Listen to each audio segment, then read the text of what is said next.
전 19장 21절 말씀 한 절이니까요. 우리 다 같이 찾아서 함께 읽겠습니다.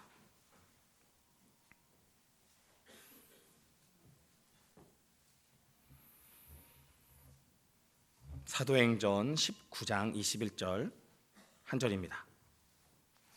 같이 읽겠습니다. 이 일이 있은 후에 바울이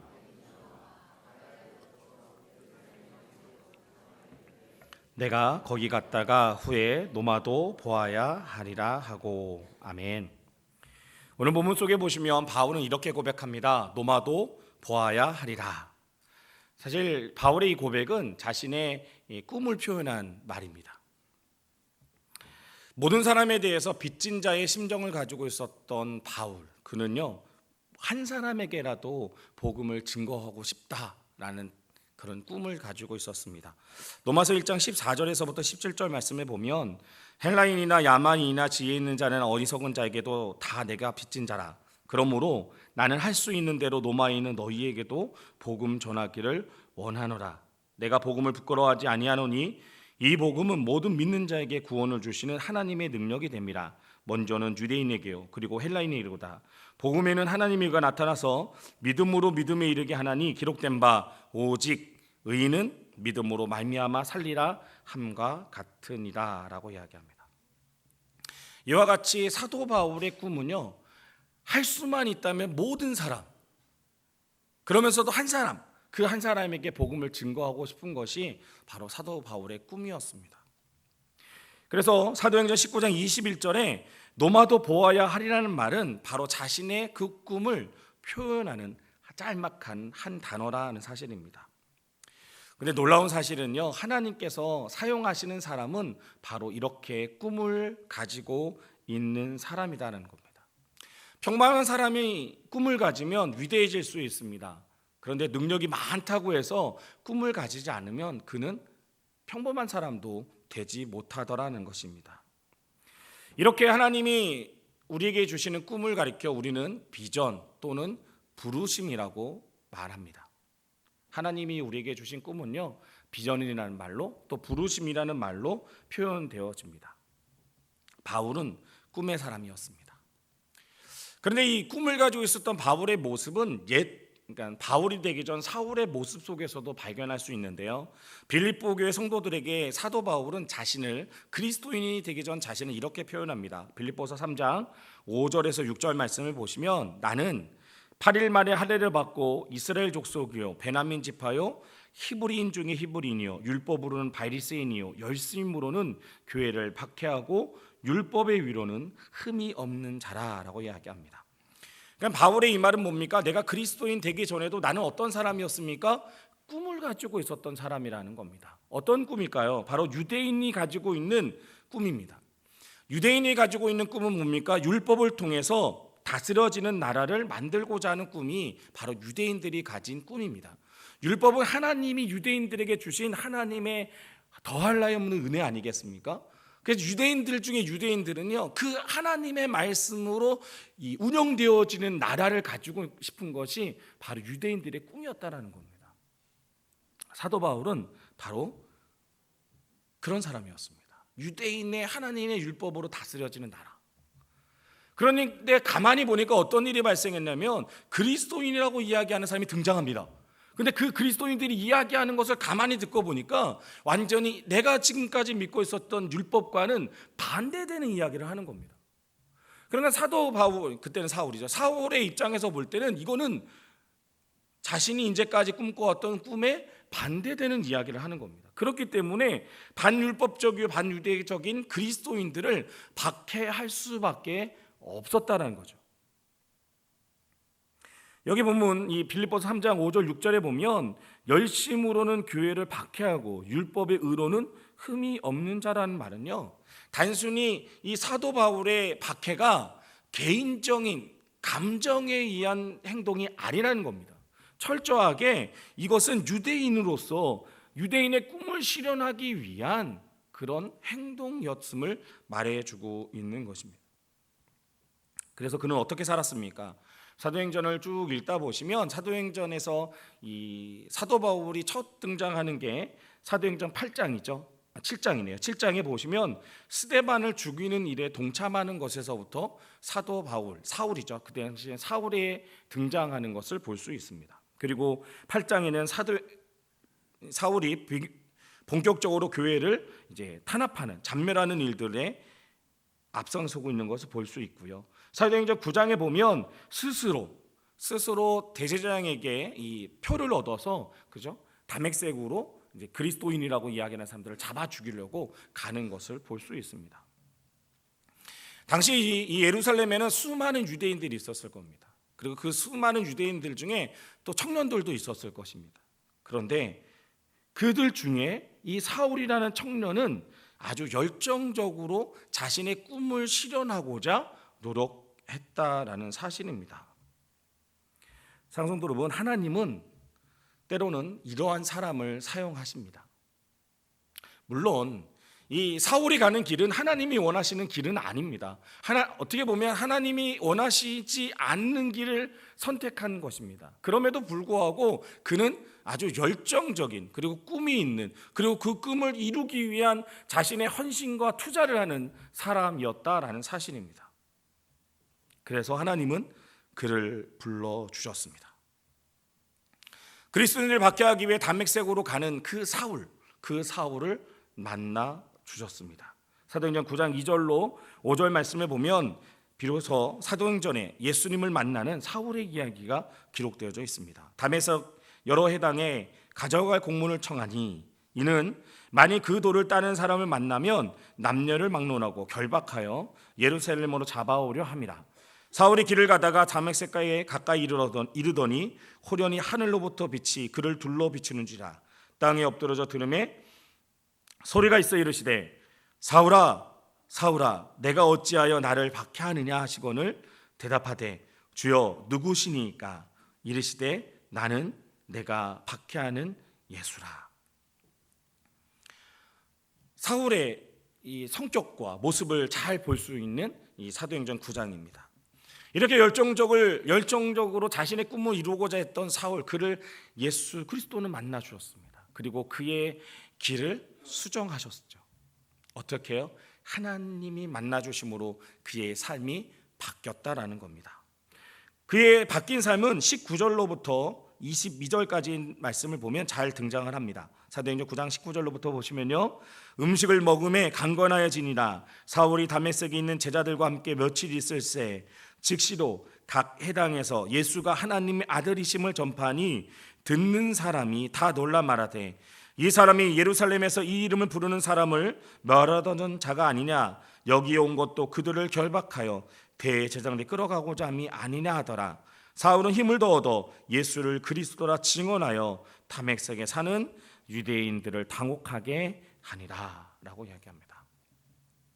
꿈이 있었고 그 꿈을 이루기 위해 열정을 다해 살고 있었던 사울, 하나님은 그를 만나 주셨고 그의 꿈을 수정하셨습니다. 이제는 더 이상 사람을 잡아 죽이는 사람이 아니라 사람을 살리는 일, 그리스도를 핍박하는 사람이 아니라 그리스도를 증거하는 사람으로 삼아 주셨습니다.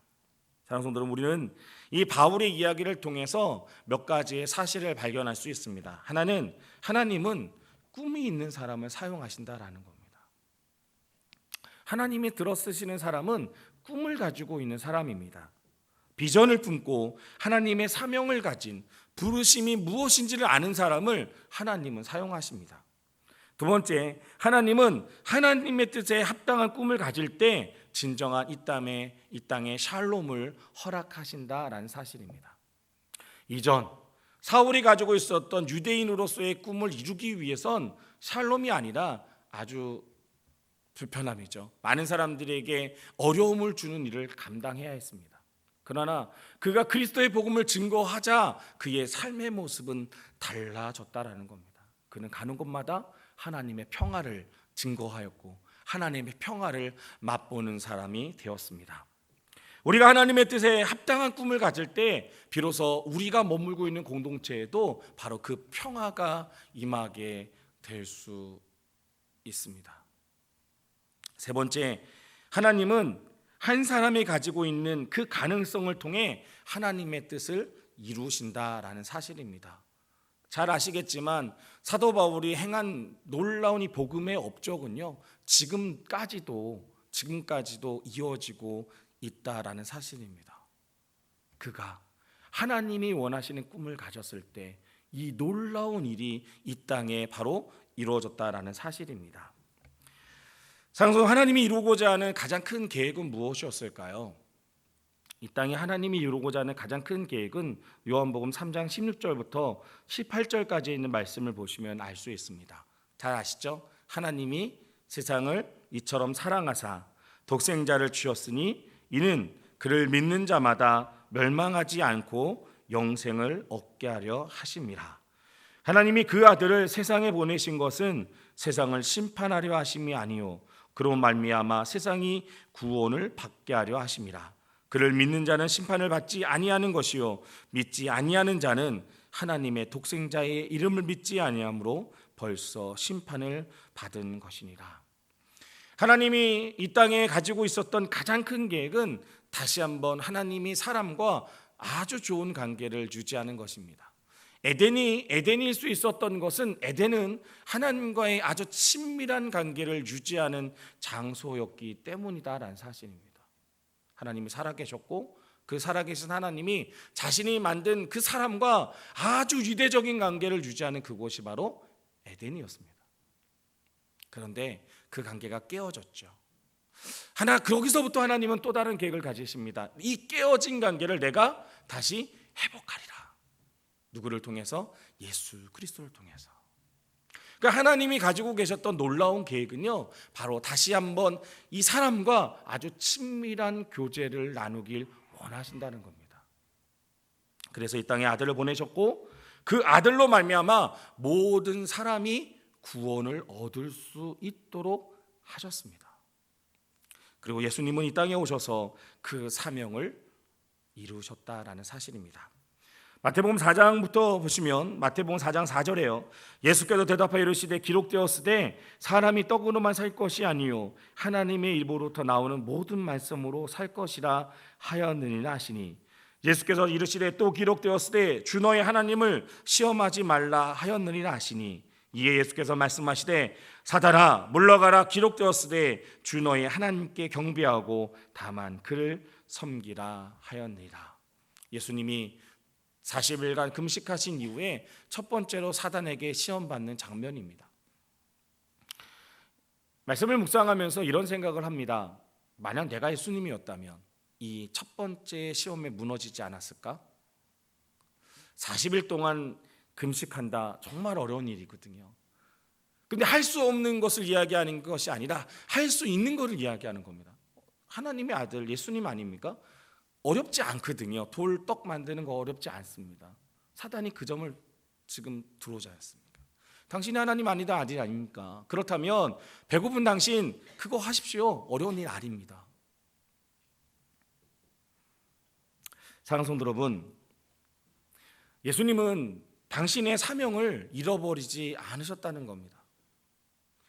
예수님은 그 시험 속에서 자신이 하나님이 되심을 증거할 수 있었습니다. 쉬운 일이었기 때문에, 말만 하면 이룰 수 있는 일이었기 때문에 할 수도 있었습니다. 그러나 하나님이 이 땅에 예수님을 보내신 목적이 단순히 사단에게 그 시험에 자신의 능력을 보여주는 것에 있지 않았다는 겁니다. 예수님이 이 땅에 오신 목적은 하나님의 원대한 계획, 바로 사람과 다시금 친밀한 유대관계를 이루기 위한 길을 만드는 것에 있었다라는 것이죠. 그래서 예수님은 그 시험 속에서 하나님의 말씀으로 그 시험을 이기는 것을 볼 수 있습니다. 이후에 또 보시면 마태복음 20장 28절에 이렇게 이야기합니다. 인자가 온 곳은 섬김을 받으려 함이 아니라 도리어 섬기려 하고 자기 목숨을 많은 사람의 대속물로 주려 함이라. 시간이 지나갑니다. 그리고 이제 그때가 다가오기 시작합니다. 마태복음 26장 39절에 보면 조금 나아가서 얼굴을 땅에 대시고 엎드려 기도하여 이르시되 내 아버지여 만일 할만하시거든 이 잔을 내게서 지나가게 하옵소서. 그러나 나의 원대로 마시옵고 아버지의 원대로 하옵소서 하시고, 다시 두 번째 나아가 기도하여 이르시되 내 아버지여 만일 내가 마시지 않고는 이 잔이 내게서 지나갈 수 없거든 아버지의 원대로 되기를 원하나이다 하시고, 예수님이라고 십자가의 고난이 쉬운 일이었을까요? 예수님이었으니까 그 십자가의 고난도 어렵지 않게 넘어갈 수 있지 않겠습니까? 라고도 말할 수 있습니다. 그러나 사랑하는 성도 여러분, 그렇지 않습니다. 예수님도 할 수만 있다면 그 십자가를 지지 않고 싶으셨습니다. 왜? 그 누구보다도 그 십자가가 고통스럽다는 것을 잘 아셨거든요. 어떤 의사가 이런 이야기를 합니다. 성경에 보면 핏방울이 됐다라고 이야기해요. 그것은 아주 극심한 스트레스를 받았다라는 이야기입니다. 예수님이 무엇 때문에? 십자가를 지는 문제 때문에 아주 극심한 스트레스를 받았다는 겁니다. 그 이야기는 할 수만 있다면, 정말 할 수만 있다면 나도 이 십자가를 지지 않고 싶다는 겁니다. 그런데 예수님은 그 십자가를 져야만 합니다. 왜? 하나님의 계획은 예수님이 십자가를 지심으로 다시금 인간과 친밀한 유대 관계를 이루기 원하시기 때문입니다. 그래서 예수님은 이렇게 말씀하셨습니다. 아버지의 원대로 되기를 원합니다. 그리고 예수님은 이 모든 일을 이루셨습니다.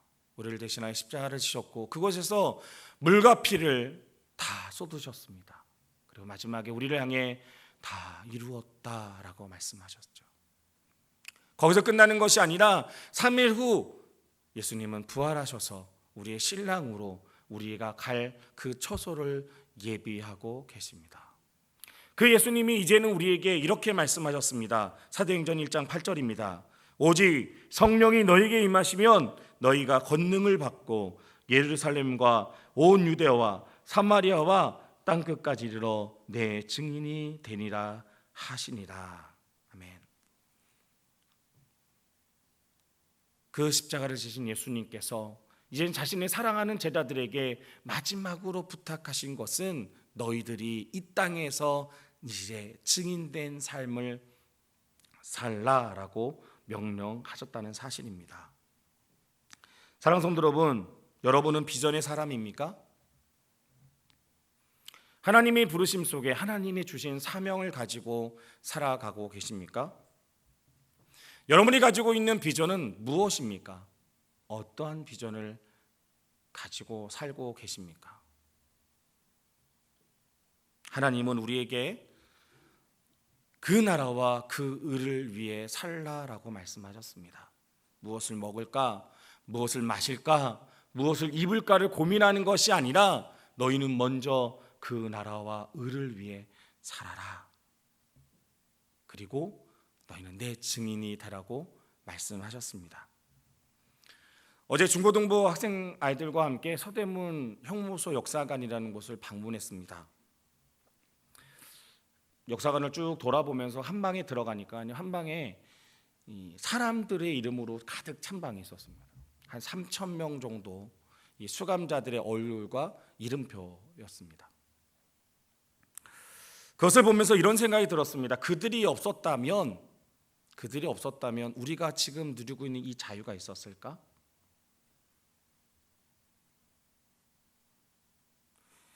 이 나라를 위해 희생한 많은 사람들의 그 노고가 있었기 때문에, 그 어려운 헌신들이 있었기 때문에 우리가 지금 이렇게 자유를 누리고 살고 있구나. 이 형무소에 들어오면 제일 먼저 하는 것이 고문이라고 합니다. 치조를 하기 전에 먼저 고문을 합니다. 가보신 분들은 아시겠지만 손톱 고문, 물 고문 이런 거는 부지기하고요. 벽 고문이라고 해서 간에 이렇게 놓는 것도 있고요. 그다음에 상자 안에 이 쇠꼬챙이를 다 박아놓고요. 그 안에 사람을 들어가게 한 다음에 상자를 흔듭니다. 그런 고문도 있고요. 아이들이 보면서 가장 끔찍한 고문은 껌껌한데 혼자 놔두는 독방 고문이라고 하더라고요. 그래서 실제적으로 독방이 있어서 야 들어가봐 한번 들어가 버렸더니 애들이 기겁을 하더라고요. 무섭다고. 날씨가 하나인데도 불구하고. 근데 독방을 가장 어두컴컴하게 만들어 놓는다고 합니다.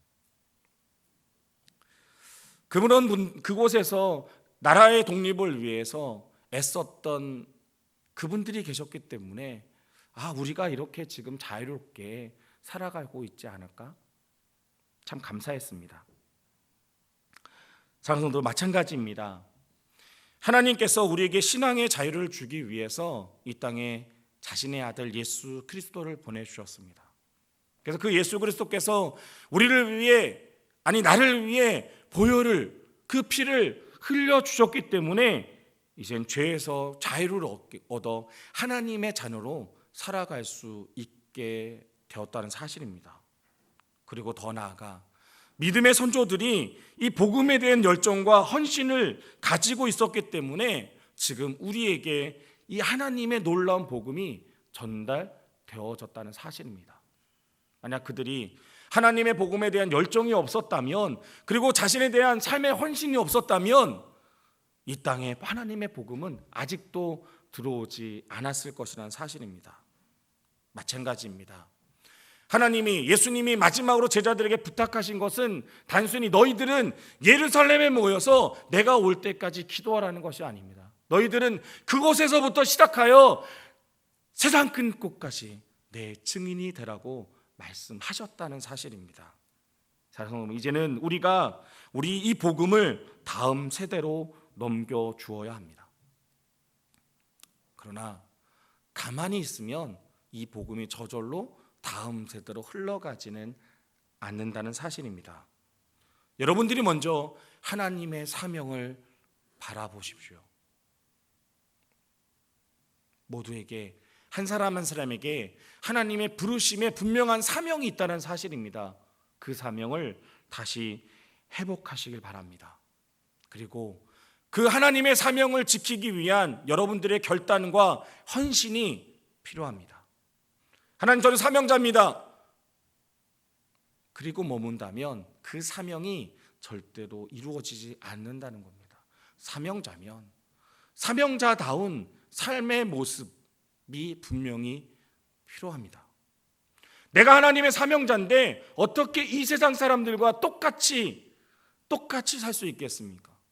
그들이 바라보는 시점과 내가 바라보는 시점은 다른데 어떻게 같은 곳을 향해 달려갈 수 있겠습니까? 말이 안 되죠. 사명자는 그런 겁니다. 여러분, 하나님의 사명자입니까? 하나님이 주신 비전을 가지고 살아가시는 분들이십니까? 그렇다면 이젠 삶의 고백과 결단이 여러분들 가운데 있어야 합니다. 그러면 하나님이 그러한 삶의 결단과 고백을 하는 그들을 통해서 복음이 흘러가게 하실 것입니다. 사도 바울은 그런 사람이었습니다. 그 사도 바울의 그 꿈은 바로 이 사도행전 19장 21절에 잘 표현되어 있습니다. 노마도 보아야 하리라. 이 열정이 바로 나의 열정, 이 헌신과 고백의 말이 바로 나의 말들이 되실 수 있길 간절히 소망합니다. 기도하겠습니다.